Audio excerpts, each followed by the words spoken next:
Welcome to Burlap Teachers. Enjoy the video. You start by placing the Fuzion scale on a stable, level surface and removing anything from the pan. Once done, power it on and allow 30 to 60 seconds for internal electronics to stabilize. This reduces drift. Make sure you have the specified calibration weight for your model sitting nearby.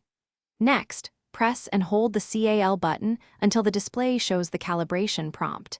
You're entering the calibration routine, which tells the scale to map sensor output to a known mass. You will see prompts asking for a particular weight value. Follow them exactly. When the display asks, gently place the calibration weight in the center of the pan and avoid touching the scale while it reads. Make sure the readout stabilizes, look for the stability icon or a steady number, then press the confirm button.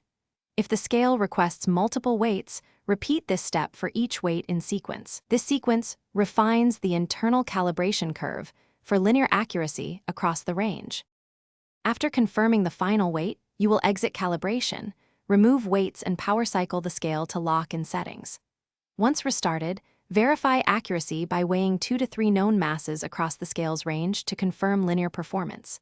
If readings remain off, repeat the calibration ensuring stable surface and correct weight values. Replace low batteries and recheck. If problems persist, inspect for warped pan or sensor damage. These require repair. Remember, careful placement and stable conditions are why calibration succeeds. Thanks for watching. Consider subscribing if this video helped you.